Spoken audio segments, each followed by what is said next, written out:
Yeah, don't mention it, I forgot. Don't mention the 35, 36, 37. 37. Yeah. Right. Hello, ladies and gentlemen, and welcome to episode 37 of The Mayor and I, with me, Lindsay Khan, and my very special guest. Well, actually, I'm your guest. I think you say my very special friend. My very special friend. That sounds a bit creepy, especially with the scissoring comments that we've heard recently. The Nick Buckley, MBE, mayoral candidate for Manchester and Greater Manchester, and also parliamentary candidate for Oldham East and Saddleworth in the past, and we don't know what's in the future for you, Nick. We don't, but I'll be standing somewhere. You're a man on a mission, and I can't cut my hair until he actually wins public office. So, Nick, welcome. Cheers. And I think we've spoken in previous episodes about how your social media profile is increasing quite substantially now, and I think I kind of understand that because I, like a lot of people, are looking for answers about what's happening at the moment, and it's very hard to find them. There's very few places, but the few places I do find on YouTube, yours is one of them, and there are a few other individuals who speak quite openly about what's happening into our society at the moment, and they get a lot of followers because people want to hear stuff and want to hear people saying things that make sense to them as well, I think. Which is why I think that I think because this is an honest discussion. We don't say we're right. Yeah. We're trying to explore a complicated topic, and we'll make mistakes and we'll make things up and we'll do the best to our ability. We're not perfect. We don't have all the answers. This podcast for me really is a start of a conversation. I want people to watch this, get one or two ideas, and they can have conversations with people they know then. Yeah. I saw these two guys chatting about this. What do you think? We need more discussions. We need more conversations. Yeah, and I think one of the things that I was watching RFK, the Robert. Yeah. I don't know what he's called Robert Kennedy, isn't he? He's the son of Robert Kennedy. Is he called Robert Kennedy? He's the son, the one who just came out to support Trump. Yeah. And he was talking about that very thing. He was saying it would be nice if people would have conversations rather than take sides and be kind of steadfast and aggressive in that position. Things need to be talked about rather than just shut down, close down, or whatever. And I think the thing we're seeing and this leads me maybe into the first thing we're going to talk about today, the thing we're seeing with this government, the new government, although I think you and I have expressed the opinion that they're basically a continuation of one government, is they don't want to encourage conversation. They don't want to discuss issues or concerns. They are just seeking to close things down. And they're seeking to do that down with an iron fist. You called it an iron fist before. Starmer's using an iron fist to close down the conversation around things that, will impact on his ability to perform, basically. So as we've said, forget rapists, murderers, knife crime, they can all go free. But let's jail little old ladies from Cheshire who put one nasty sentence on Facebook, because that is what's going to affect him and his success, basically, if those people actually start to have a voice. So he's trying to close that down. It is. He doesn't. Another reason why he doesn't want to have a conversation is because he doesn't want the answers. He has the answers. He knows what he believes. He knows it to be true. He knows what he's going to implement. You only have conversations with people when you're willing to learn, when you're willing to have someone tear apart your beliefs to get to the truth. That's when you're having a genuine conversation. Two people talking to each other who have no, what I'm looking for, intentions of allowing anything to bypass their barriers. Yes. They're just shouting at each other. Yeah. Where I don't want to do that. I want to be challenged. I want to find out new things. Yeah. My journey has always been to seek the truth, not to be right. Yeah. I know for a fact I'm wrong in most things. Yeah. The odds tell me that. Yeah. I'm just trying to get to the truth all the time. Well, one thing you were certainly wrong about was your policy when you became MP of making people sweep up in the streets. I think that was a bad one. And that possibly lost you the election, Well, if you don't mind me saying so. I'll just correct you on a few things because my babbies are up now, so I'm not taking that up. It wasn't a policy. I thought you'd listen sagely to my comment and say, on reflection, Lindsay, I think you're right about that one. Yeah. Go on. Sorry, go on. There was not a policy about making people clean up outside the house. It was a conversation about we all need to take more responsibility for ourselves, our families, our communities. And one of the things I'm big on is stop complaining to the council about stuff. If your street's dirty, sweep it. Stop complaining to the council. That was my point. Whereas my approach is just leave us alone, guys. Leave us alone, government. Leave us alone. So, Keir Starmer, I think I'm sure our viewers may remember, I was quite optimistic when he first came. You were.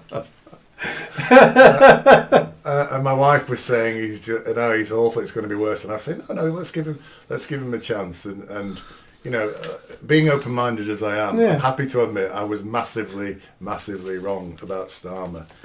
He's an absolute abomination. But there was. I hope you don't mind reading this out because I just think it's absolutely brilliant. Nick Dixon, who I think you know, Nick Dixon's. Yeah, I've been on his podcast. He's been on my podcast. Yeah. So you know him quite well. He wrote this on, I think it's on Twitter, and my wife sent it to me, and it's a summary of Starmer, and I just think it's absolutely brilliant, and I hope you don't mind if I just read it out. So, this is Nick Dixon. Starmer is a managerial midwit, a brittle man of winter, a dead-eyed shark pushing forever towards his next grim mechanical task. You could coax Shakespeare himself down from the heavens to tell him of all England's beauty, and he would only be annoyed that you had kept him from his busy work. He's a ruddy-faced nothing, an interloper. To call him a traitor flatters him, as a traitor surely has some sense of his own wrongdoing. Starmer lacks the imagination to arrive even at the foothills of his own wretchedness. His emptiness could fill entire stadia. He is a final form of managerial man, signing Britain's death warrant before lunch and never thinking about it twice. To detest him is normal, yet pointless. Hatred slides off him like water off some cheap synthetic fabric. He is a blank-faced destroyer of joy, freedom and invention. He is death on prescription, equally distributed. He is nameless dread, the void, the negation that cannot be negated. He is the end of hope. So what do you think about that? I don't know if you've read that. You sent it to me. Sorry. Last week I read it. Some good points. He is from the managerial class. He's not a leader. He's not a visionary. He's the sort of person I worked for 10 years at Manchester Council. It's all procedure. This is what we do here. And I said to several managers at the council, this doesn't work. And the answer was always, I don't care. This is what we do here. You need people like him when you're running government, in businesses, if they have a good manager above them. You need people who won't question methodology. You need people who will get the job done, who are not worried about upsetting people, who just focus, this is what I do. But people like that should never be near the levers of power because they have no empathy, they don't understand human nature, they're not aiming for a vision, a dream of how things can be. I get the impression he just looks at the Marxist playbook and he's trying to build a Marxist utopia that someone else came up with, and he's just trying to implement that because that's what the managerial class do. Yeah. Implement other people's ideas. There's no imagination there, there's no originality, there's no reaction to what he's seeing because he's got his playbook, and that's what I'm going to follow. And that's great in some roles in society. You need people like that. No, I quite admire that in certain managers. Yeah. Because that's what you need. Yeah. They're not leaders, and you don't need them to be politicians.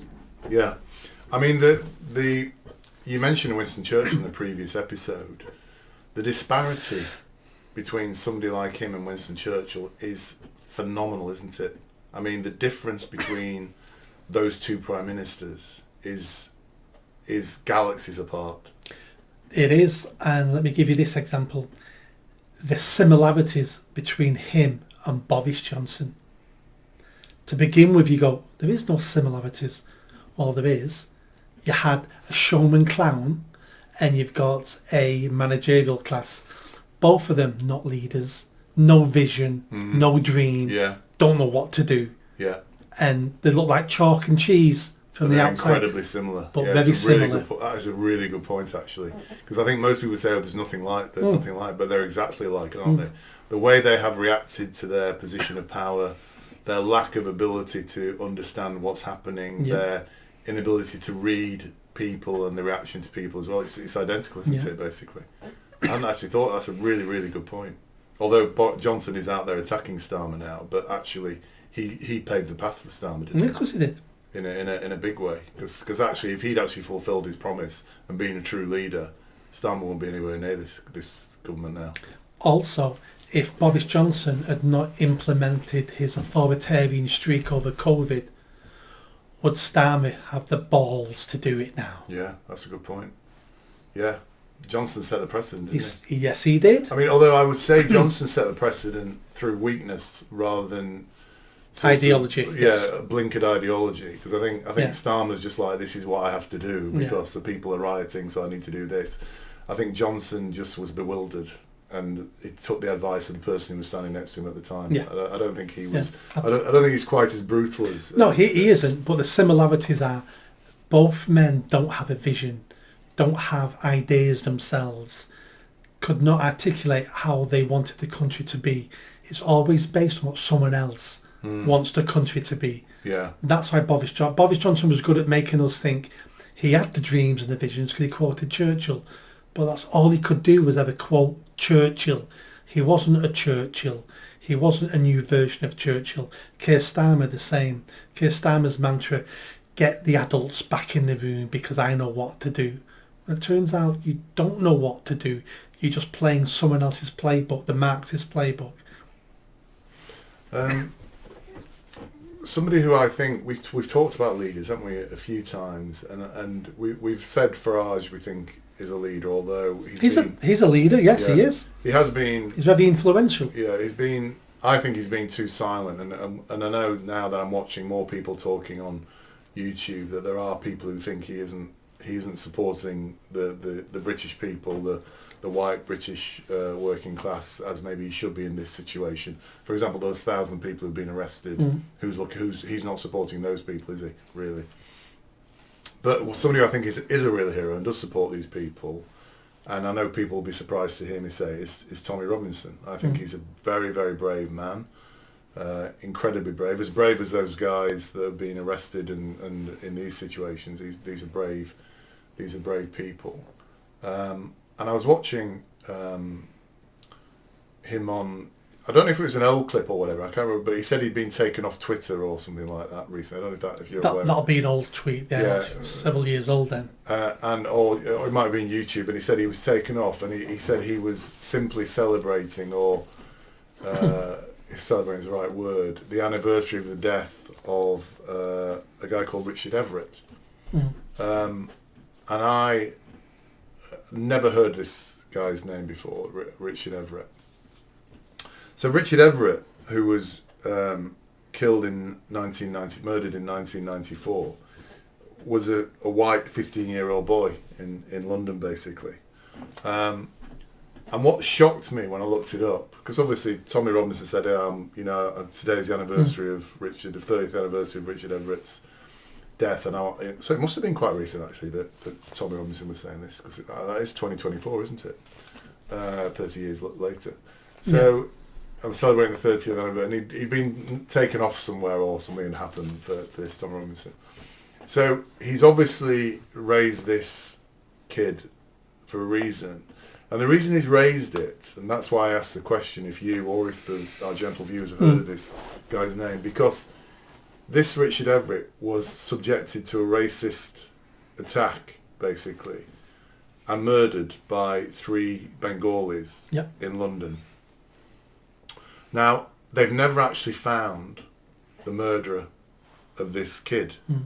By the way, Richard Everett was not involved. He's just a normal 15-year-old school kid walking home or whatever. He wasn't involved in any gangs or any of that jazz, just an innocent 15-year-old man. And you look at this and you think, there's something wrong here, isn't there? when there's a racist attack of a black or brown person by a white person, it's major headlines. Stephen Lawrence is a case in point. It's major headlines for years. Stephen Lawrence Foundation, his mother, his Dame. I know you're not a fan of hers out there, and it's a major issue. But the death of this young man, this young white Englishman, has gone unnoticed, undealt with. And there's another boy as well. He's called. Sorry, just bear with me. His name is Terry Gregory, who was also murdered in a racial attack as well. And these cases have been raised by activists with Boris Johnson as the Mayor of London. Yeah. And they were asked how many people are investigating the murder of these two boys, and the answer was none. Yeah. So there's no police people. Both of these are unsolved murders, racist attacks by black or brown people on these two white boys, and nobody is investigating those murders, and their names don't exist in the public consciousness. Something has got to stink there, hasn't it? It's because it's not politically convenient to talk about them. I can't remember which boy it is now. Sorry, Bangladesh is not Bengali. Apologies. Yeah. Apologies to the Bengali community. It's the one with the Bangladeshis. That case is even more surprising than you realise. They were criminals. The police had bugged their car for criminality. Oh, really? They had them on tape, driving around London, talking about, we're looking for someone white to kill. And they came across that kid and killed him. The police have got it all on tape. Oh, I didn't know that. Of the conversations in the car before they attacked that lad. That's how they knew who did it. They had them under surveillance. I'm not saying they were being followed at the time, but the conversations were being recorded. They were being followed for other reasons, or taped for other reasons. Yeah, for criminal matters. And nobody's ever heard of this story whatsoever. And that's because the Lawrence killing took a life of its own. Young people are being killed in London daily. But every now and again, like George Floyd, something happens and the race baiters want to use it for their own means. And that's what happened with the Lawrence case, and why this was completely ignored, because there's no benefit about finding Bengalis killing white boys in London. But this is the two-tier justice system. Bangladeshis. Coming from, but this is the two-tier policing system. Another example, completely opposite, is why are we still spending hundreds of thousands on the Madeleine McCain missing girl in Portugal, Spain, Portugal thing? Have they not closed it now? Still not closed it, but I'm not saying she doesn't deserve the investigation, but there's lots of other missing kids in this country who never get that. But she was a white girl, so it all depends. This is what political interference. What's politically convenient gets the resources. Yeah. If it's not politically convenient, it doesn't get the resources. It's not all to do with colour or religion. It's to do with politics. Hence, two-tier policing, two-tier criminal justice system. Of course it exists. Otherwise, how do we explain these cases? Yeah. But I just think it's really heartbreaking, actually, that this 15-year-old kid has been murdered. His parents have never found, I'm assuming his parents are still alive, they've never been given closure. I thought they caught the guys and convicted them from my memory, but I couldn't. No, they haven't. So what happened was, so I've lost my page now, but the one person was given a life sentence, another person was sentenced 3 years for violent disorder, and Abdu Hai is now a Labour councillor. The third guy in the car, he was let off. I don't know if you knew that. I didn't know that you can't make this shit up. Yeah. So he's now a politician. So he didn't murder anybody, but he was with the people who murdered a kid. Yes. I'm now a Labour politician. Yeah. That makes perfect sense. Yeah. So, and I think he refers to this incident as the reason he went into politics, which may be totally genuine. So we can't assume that it's not the case. is because he was mistakenly involved in this and whatever. But yeah, so they've never actually found the person who actually delivered the killing stroke, No. if you like. So he's back in Bangladesh. Yeah. Is it Bangladesh? Yeah. So, but I was quite shocked that Tommy Robinson made me aware of that, and I would say the majority of the British public are not aware of that killing of that young boy. No. And they should be. I mean, there should be people trying to get justice for that kid, but there's not. No. But if it had been a brown guy killed by 3 white guys, Yep. we would know their name Yep. inside out, wouldn't we? Yep. I just thought it was very, very interesting. Two-tier policing happens everywhere. Did you know that before George Floyd was killed, there was a very similar incident where the police killed a disabled white man? No, I didn't know No, that. we don't know. I think We it's don't know called. his name, do we? I think it's Tony Temper. He actually phoned the police himself. I think he was mentally learning difficulties or something. Yeah. The police turned up. He was agitated. The police didn't like it. They grabbed him, put him on the floor, sat on him. He died. Yeah. And he wasn't a career criminal. No either. right, not career criminal. No riots. A white man, and we didn't hear anything about that. Yeah. Two-tier policing system. Always when you get politics involved in policing. Yeah. I mean, the story about Everett, what's he called? I forgot his name now. The story about Richard Everett has a little bit more poignancy because we weren't going to talk about it today, but people have now started daubing no whites. Is it no whites here in London? Have you seen that? Yeah. So we're actually now getting actual overt white racism taking place in London, but nobody can say anything about it. Only a matter of time, that was. Only a matter of time. I'll be surprised if they find anybody to charge with that. But then again, racism against white people is acceptable. Exactly. It always has been. Yep. I've got this bit here I'm going to talk about, and I've actually written in my notes, watch out Nick. Because a 40-year-old man has appeared in court charged with publishing written material online to stir up racial hatred. Wayne O'Rourke of Lincoln was arrested on Sunday afternoon. He made posts from a social media account. And this is the chilling bit, which is why I'm saying watch out, Nick. Nottingham Magistrates Court heard the posts were alleged to contain anti-Muslim and anti-establishment rhetoric.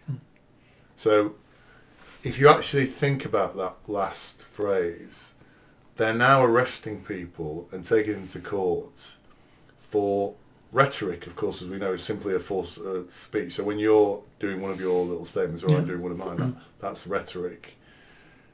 But he's been arrested for anti-establishment rhetoric. So that's where we've got to now, Nick. We have. I would look into this a bit more carefully. The judge's comments were what he was saying was anti-Muslim and anti-establishment. Doesn't mean he was arrested for the anti-establishment bit. He would have been arrested for the anti-Muslim bit. That comes under hate crime. And they would have talked about his anti-establishment stuff in court. That's why he's mentioned it. So yeah, but if we just skip away from the anti-establishment bit and talk about the anti-Muslim bit, you and I have talked about Muslims in this here. We've talked about how there's disproportionate crime levels relating to them. There's disproportionate other things relating to them in terms of crime. These are factual things. Is that anti-Muslim rhetoric? It can be if a Muslim finds it hateful. So if a Muslim is watching this channel, and I say there's a higher proportion of Pakistani Muslim children have disabilities and need more requirement on the National Health Service, which is a matter of fact. Yeah.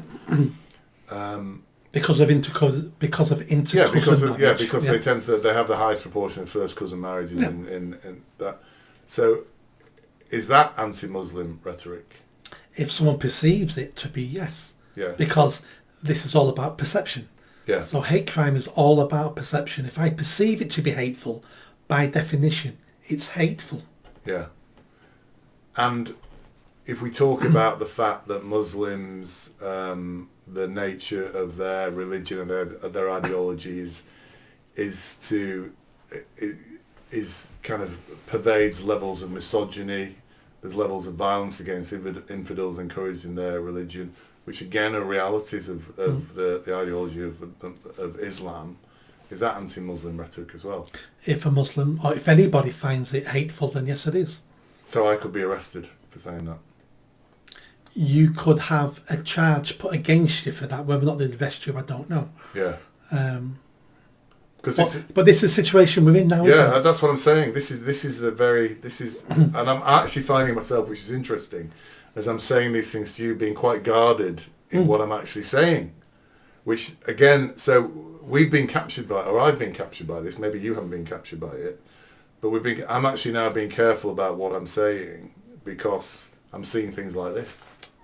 And that's exactly what Starmer's plan was, because it's very easy to be cavalier when there's no consequences, but once we know there's real life consequences, common sense kicks in and we start editing and censoring what we would normally say. And we've been doing this for decades. You know, to a certain extent we've always done it. Everyone always edits and censors. We don't ever say exactly word for word what we'd like to say to anybody, otherwise I'd be divorced.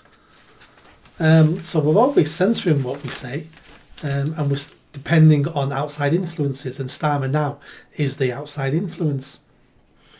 So this kind of segues into something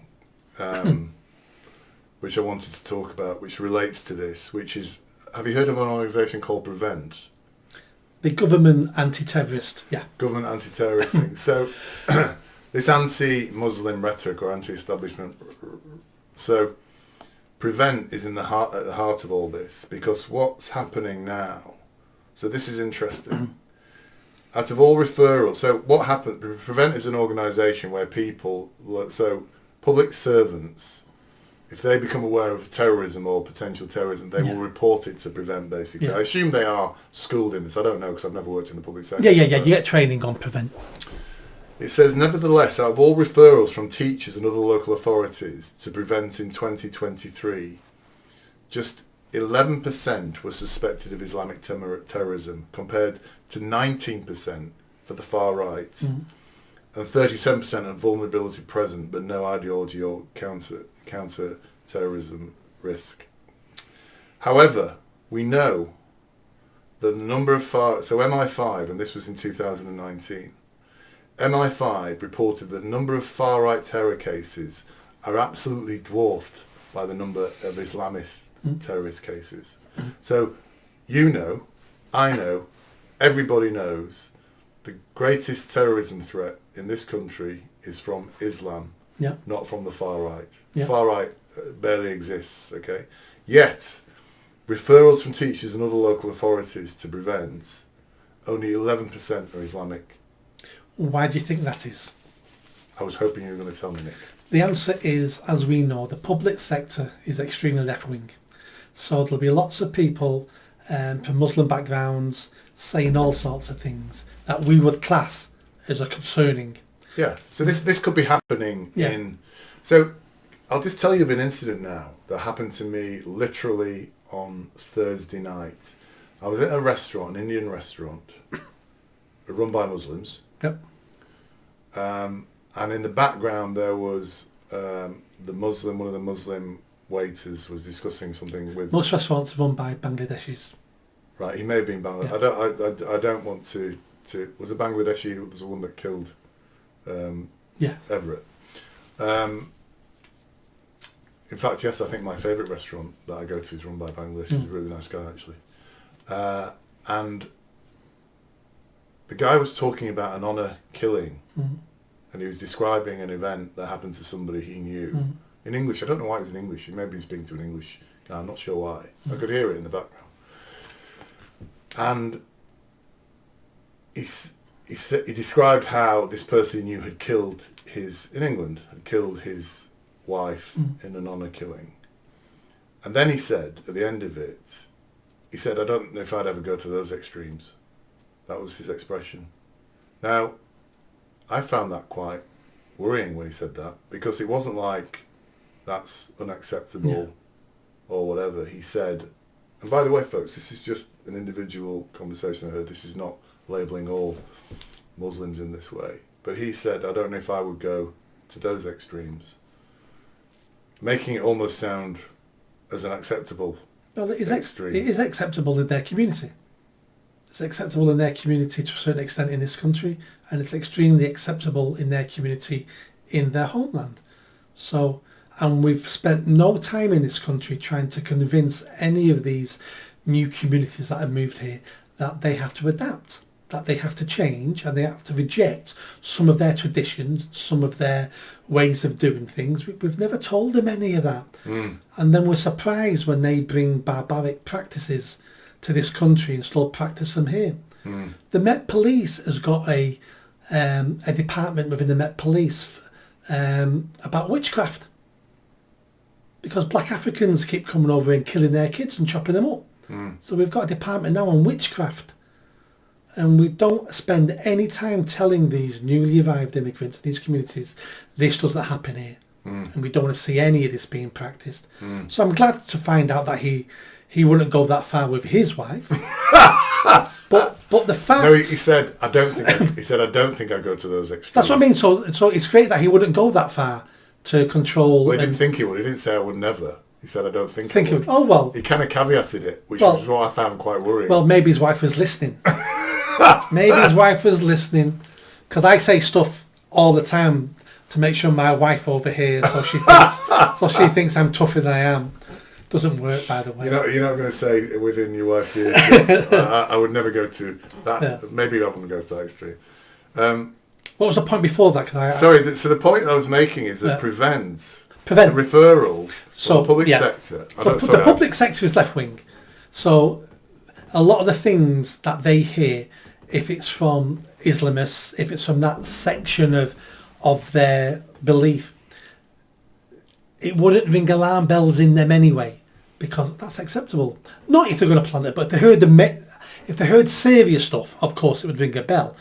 But on the right wing stuff, just saying I listened to Douglas Murray and Jordan Peterson is enough for you to put a complaint into a referral into Prevent. Prevent printed up paperwork about what defines far right. And it was what I've just said. If you're working with a young person who's listening to Douglas Murray and Jordan Peterson, that they're red flags.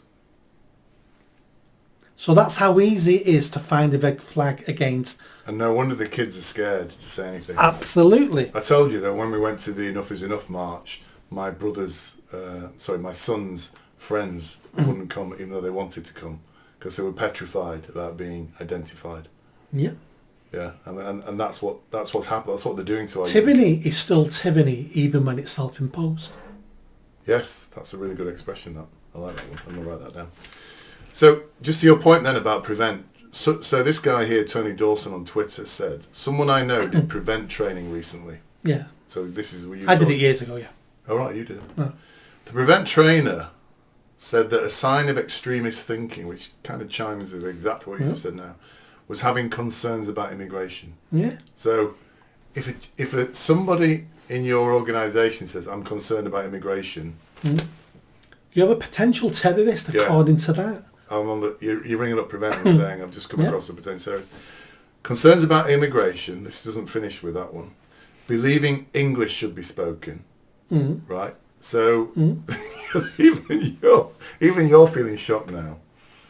And expressing concerns about Sharia law. Yeah.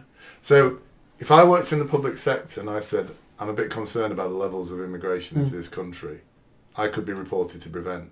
Next minute, my name's on a database in Prevent. Yeah. Most of the seminar covered the right.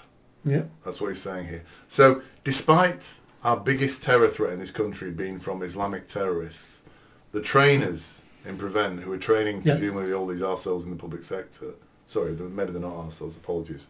The people who are doing the training are arseholes.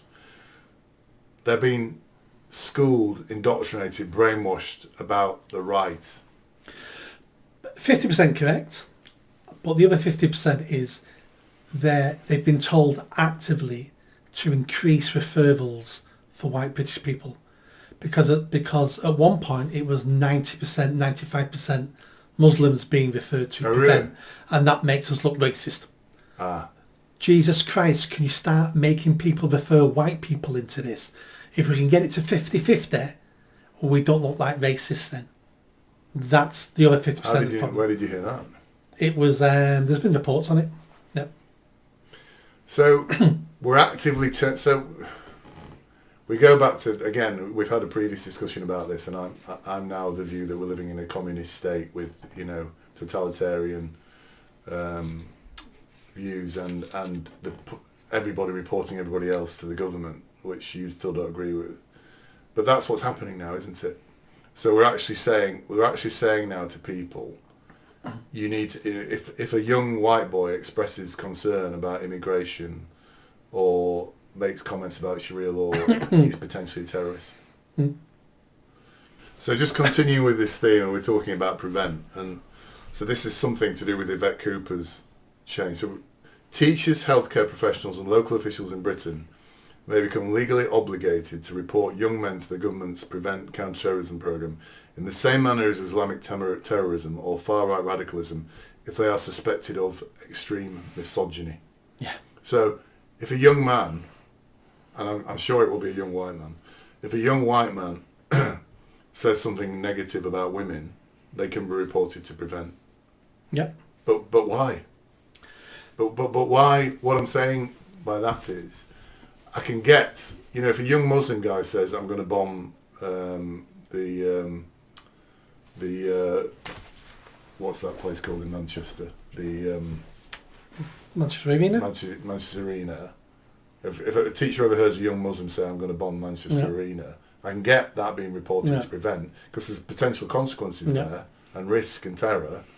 But if a young boy says, oh, look at the size of that girl's boobs, which would be regarded as extreme misogyny, what is the benefit of reporting that to Prevent? This is the way of the far left eating itself, because when are they going to start reporting young Muslim men to Prevent for this? So a young Muslim man sat in class going, my wife will not be working. Yeah. That's quite a common opinion in the Muslim my wife community. will wear the hijab. Yeah. Yeah. And they are being reported. Yeah. They'll upset the Muslim community if they do. So this, let's go back to the beginning. Misogyny. What is misogyny? So the definition of misogyny, the correct definition, is a hatred of all women. Men do not hate all women. Certain men may hate certain women. But just like racism and all these other words, they've now changed the definition. So misogyny basically now means sexism against a woman. Yeah. We had the word for that. It was called sexism. But feminists stopped using the word sexism because men started using it against them. You're being sexist towards me as a man. And they were. So feminists said we can't keep using this word sexist because it backfires on us. Let's use this word misogyny. We'll change the meaning and we'll use that word. And that's what this means. So misogyny now means anything a woman doesn't like is misogyny. And like all hate crimes, it's unworkable. Unworkable. But what is the difference between, and I think I'm right in my words here, what is the difference between misogyny and misandry? So misandry is a dislike of men and women. No, misandry is a hatred of all men. Yeah. So if a man or a woman is a misandrist, if that's the correct terminology, what's the difference? Should that be reported to Prevent as well? Well, if they're looking for equality, then yes. Yeah. But no one takes misandry serious. Yeah. So but if a young man says, I hate all men who live in this part of Leeds or whatever, that's misandry, isn't it? And that is that a terrorist? Is that a potential? Misandry is hating all men. Right.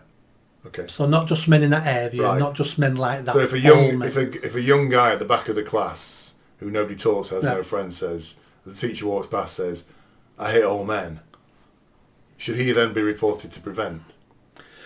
If Technically, probably. Yeah, Yeah. but But- my but- point, but my they point wouldn't. is, my point about that is, no, they wouldn't. But how is that in any way Yeah. an indication, whether whether you say I hate all women or I hate all men, how is that an indication of a potential terrorist threat? Yeah, it's not. Yeah, So we increase the referrals into prevent, which means they've got less time looking at the ones that could be serious, yeah, because we just dilute it with more and more rubbish. yeah, So the misandry thing has come out of the new campaign about stop violence against women and girls. Well, that's great.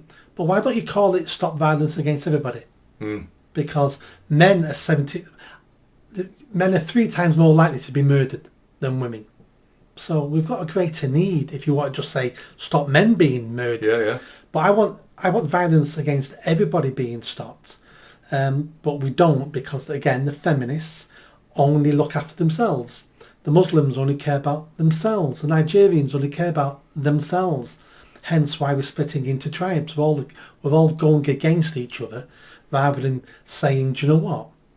Why don't we end poverty instead of ending African poverty or ending Yeah. female poverty? Yeah. Why don't we end poverty? Why don't we end all crime, all knife crime? Why do we have to break it down to a certain group to say, let's end this particular crime just for them? Well, no. But this is what's happening. But the left will eat itself on this one.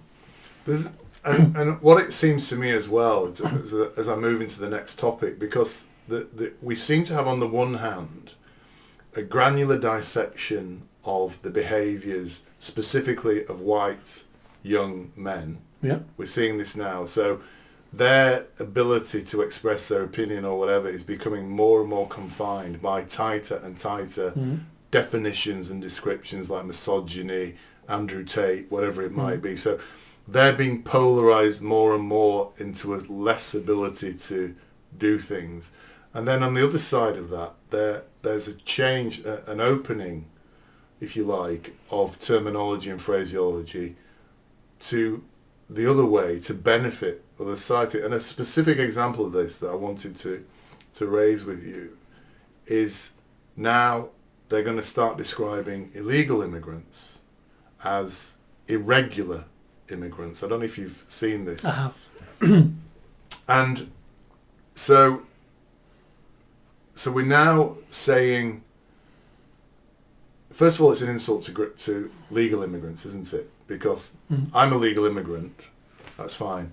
Are you an illegal immigrant? No, I'm an irregular immigrant, basically. So you're now lumping illegal immigrants in with legal immigrants, which is insulting to legal immigrants who worked hard to get the opportunity. Whether that's being controlled by, that's a separate argument there. But it's actually a lie, isn't it? Because they're not irregular, they are illegal immigrants, aren't they? Yes, they are. It is illegal to enter this country without stopping at a official port. It's illegal to break into this country. I posted about this the other day. It was a good graphic. I forgot what it says now. It's all based in an immigration act. So it's all the fact they come to the country makes them a criminal the day they put a foot on this country. So they're illegal. They're criminals. This has come right out of America. So in America, they've had 10 years now of pushing back on illegal immigrants. They're over there, they're called undocumented migrants. You're not allowed to call them illegal aliens. They're undocumented migrants because no one's illegal. Well, they are, because they broke into the country. So this is just the next thing on this wishy-washy, pink and fluffy tone policing your words, because words are hurtful, words are harmful, and we need to police what you say.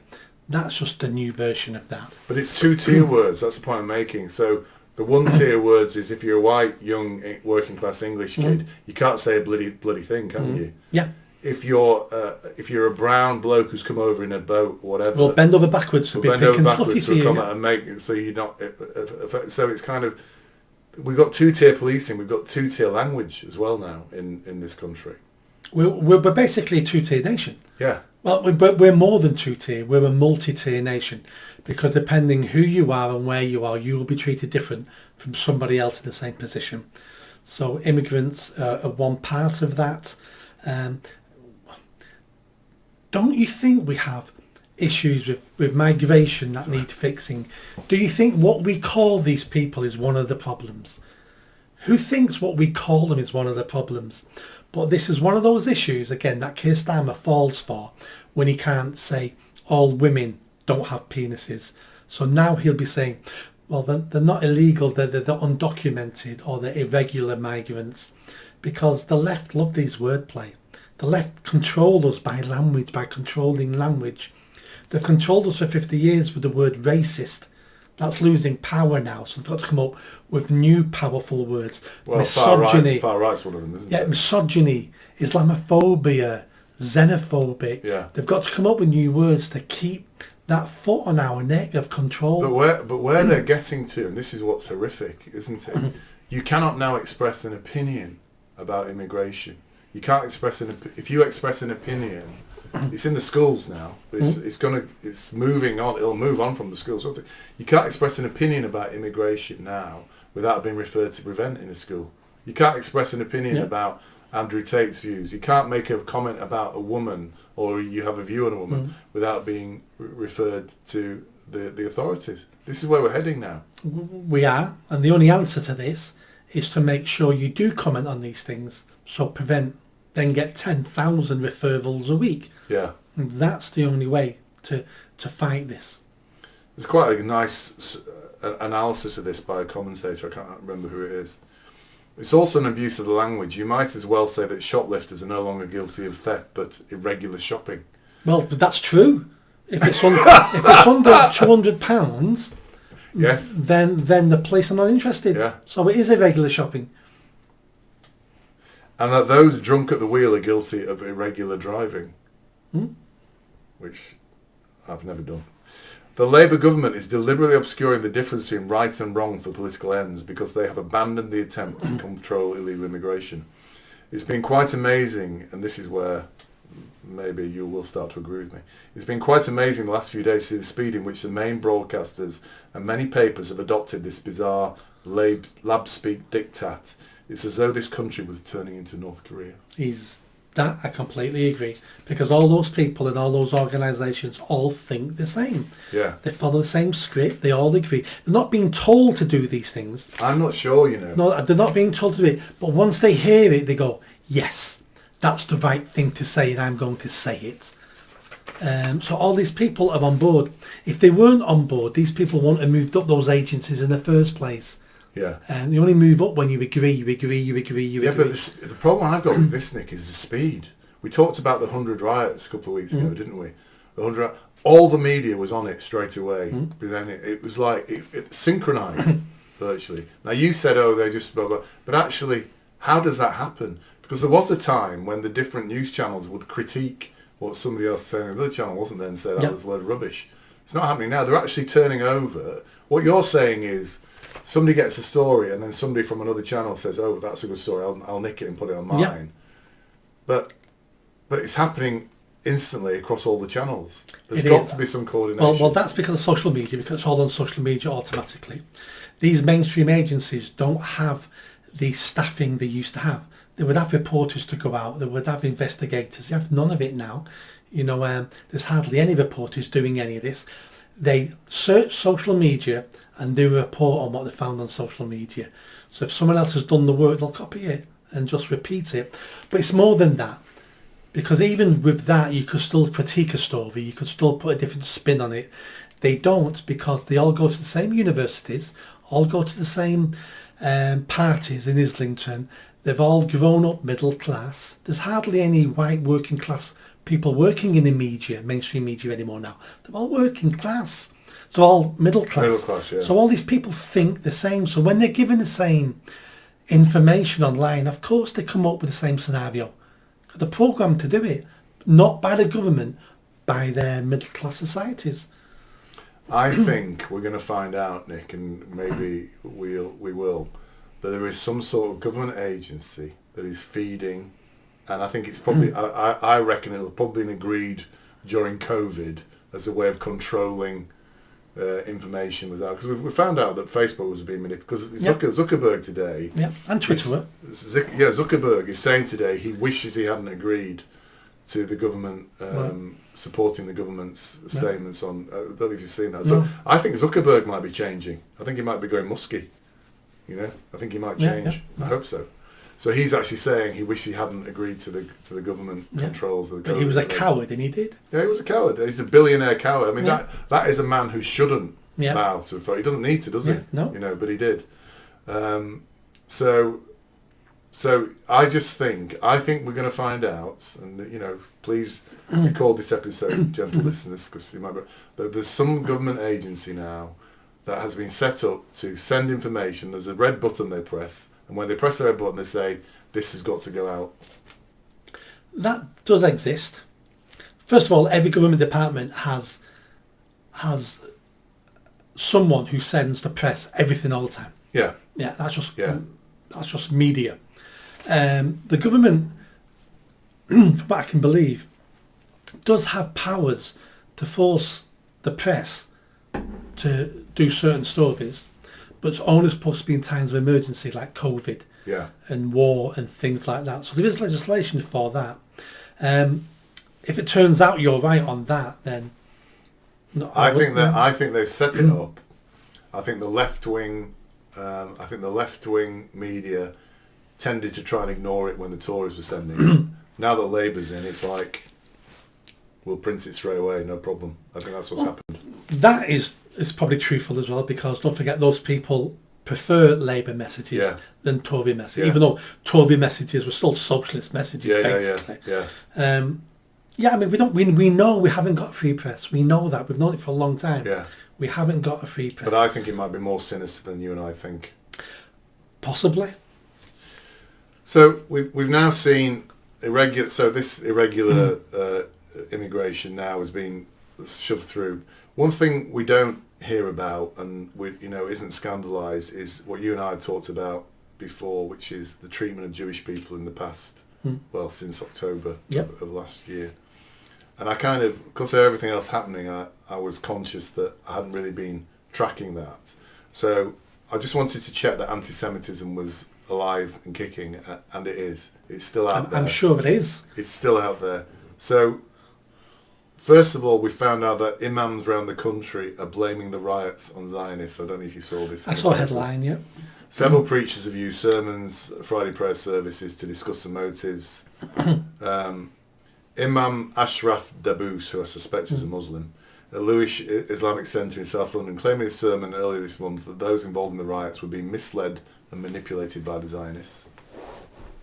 Meanwhile, worshippers at the Darussalam Education Centre in Blackburn were told the leaders of the acts of violence during the riots were Zionist people, adding that exposing them as such was very important. These are the riots that never happened, by the way. So we've got imaginary perpetrators of imaginary riots now being perpetrated by the imams of the mosque, basically. Al-Majid Al-Hussein, a Muslim community centre known as MKSI in Leicester, Sheikh Ali Abbas addressed the rioting and explained there is frustration among the white working class as they've been overlooked by everyone. He went on to say, you then have Zionists such as Tommy Robinson, supported by the fathers of all genocides, the Zionist regime, to perpetuate these ideas. Now, shouldn't he have been arrested for saying that? Because he's basically inciting violence against Tommy Robinson, isn't he? Oh, who knows? Who knows? Have I crossed the line there? No, read that again about Tommy Robinson. He went on to say, so this is Sheikh Ali Abbas Malik, he went on to say, then you have Zionists, such as Tommy Robinson, paid by, supported by the fathers of all genocides, the Zionist regime, to perpetuate these ideas amongst them. So that's inflammatory, inciting language, isn't it? No. But who's to say those Muslims are then not going to run out and try and track down Tommy and stab him? I'm sure they'd like to kill Tommy anyway, but that's not extra on top of that. A lot of anti-Semitism is hidden. You wouldn't like that to be said about you, would you? To know that somebody in a mosque is saying Nick Buckley is paid for by the Zionists and... Well, I'm not paid for by Zionists because the Greater Manchester Jewish organisation wouldn't allow me to talk during the mayoral election. So I'm not exactly flavouring the month for the Zionists. Yeah, I mean, for me, it's a non-story. You've got Jewish imams across the country blaming something on Jews and Zionists. I mean, it's just not a story. What is a story? I've got 2 more stories before you go into your story, if you want. Well, by this, I might be copying one. You'll tell me if to stop. Go on, you tell me your story first, then. What is a story is in Pakistan, they arrest a Muslim for online hate because they've traced the tweet back that started the violence at the Southport riots to a Muslim in Pakistan who was tweeting about it was a Muslim immigrant who's killed those kids. Is that where it originated? Yeah. Did it originate there, or is that just... They've arrested the 15-year-old Pakistani police have arrested him. Why would a 15-year-old Pakistani Muslim do that? Several reasons. He's either a troll and just likes causing trouble and didn't think it would take off. It could be an Islamist that's trying to create a war, Islamic war in this country. It could be a computer geek who's been paid off someone else to do it, but he doesn't know the reason why it's being done. Many reasons out there. But isn't it interesting? It's an interesting story. That it's a Muslim in Pakistan who started the rumour that the murderer was a illegal immigrant who just come into the country. A Muslim illegal. Yeah. Yeah, that is strange. The 2 other Jewish anti-Semitic stories, because we've got to keep the anti-Semitism up, haven't we, folks? An armed man with a Palestinian flag wrapped around his waist set fire to a synagogue in France in what Emmanuel Macron has branded, unusually, a terrorist attack. So it's happening in France still. And pro-Palestinian protesters in Dublin were criticising US support of Israel. A pro-Palestinian demonstration in Dublin has been held over to criticise US support for Israel's military offence in Gaza and call on the Irish government to do more to help Palestinians. And then finally, a positive anti-Semitic story. London Council, and this is real good news, this is Harrow Arts Centre has cancelled Reginald D. Hunter over his anti-Semitic joke. Yeah. So that's a real... I mean, I'm surprised. London, yeah, that's good, isn't it? It is. His joke wasn't anti-Semitic. I can't remember what his joke was. Yes, it was a bit. It was something about having a Jewish wife or something. No, he was referring to domestic violence, saying Israel is like a violent husband to... Yes. To Hamas. To Palestine. To Palestine, yeah. I think it might have been a little bit anti-Semitic. Yes. I keep saying it gets complicated when it's Israel, Zionist, Jews, Muslim. You're just bitter Israelis. about not being invited by the local Jewish centre to your... It's just you weren't anti-Semitic before that, and now you are. Maybe I am now. It's complicated. There's anti-Semitism in there, of course there is. I actually, this is a funny story, but I was in a shop. Where was I? I can't remember what I was now. I was in a shop or something somewhere. And someone recognised you from the Mervyn Eye. No, did I tell you that story? You said someone you've not seen for a while. Yeah. He said, "Yeah, I'm watching you on YouTube now," which was quite shocking. I just assume nobody watches it. Of course, people are watching it. I was in a shop or something. I can't remember what it was now. And there were 2 Jewish, you know what they call the Hasidic Jews. You know, they've got Orthodox Jews in one of the aisles coming down the aisle. And I actually stopped because I actually thought if anybody says anything anti-Semitic, I'm going to be in there. But this is now where we are now. I'm actually conscious that if somebody is obviously Jewish, they potentially could get, in today's society, harassment for being Jewish. And I actually stopped. Yeah. And I looked round and I thought, if anybody tries to... I was ready to kick off. Nobody did, by the way. Yeah. So, yeah. But I actually thought it would be a possibility now. Somebody would say something anti-Semitic or anti-Zionist because of the Palestine thing. People are so consumed by it, aren't they? Yeah. So consumed by it. And I was actually feeling worried about them because they were dressed in, Yeah. you know, Hasidic Jew stuff. Final point, really, for this episode, Nick. Do these names ring any bells? This is quite a sad part to end, actually, not a joke like we normally do. Do these names ring any bells? Alice, Bibi, and Elsie. They do to me. I know who they are. Yeah. They're the 3 girls murdered in Southport. Yeah. And we've moved on from that very quickly, haven't we? We have. Just as we did with the Manchester bombing, just as we moved on from everything else. And the reason why we move on is because most people think there's nothing I can do. And the more I think about it, the more upset I am. Let's just move on. And is that fair to move on for those girls? I don't think it matters one way or the other. Those 3 girls are dead. What is scary is if we don't learn from these atrocities, then we will repeat these atrocities. So at the moment, the next mass killing of little girls in this country, like the arena bombing, like Southport, is just a matter of time, because we've learnt no lessons from this. The government's learnt no lessons. The people thought they were going to teach them a lesson, but iron hand of Keir Starmer stopped all that for the moment. People are turning to cowardice, and we will see where we are. It's bleak, isn't it? That's what you're thinking. But you know, I find it an absolute tragedy that the narrative has been flipped. I wanted to talk about the way the narratives are flipped. The narrative has been flipped from the true issue, which is the death of those 3 little girls, and understanding and trying to prevent that, to far right thugs being and They dominating. flipped it very easily, didn't they? And Keir Starmer's speech today, which he made, he didn't reference those little girls at all, did he? Because he won't. He gets nothing out of referencing them. It has to be the far right, the far He right. mentioned racism. Trust me, give me more power. Yeah. Believe in me, I'll keep you safe because the racists and Nazis are here. Yeah. I'll keep you safe. Yeah. That's his mantra. And that's what he talked about today. He talked about racists. Yeah. He didn't mention the 3 girls, the tragedy of Southport. And I find that quite obscene, to be honest, that that's the case. And that people are forgetting about them as well. That's the price you pay for multiculturalism. And we've had many of these lessons, but these are lessons we just need to soak up, because that's what you get with multiculturalism. You get death, you get destruction, you get violence.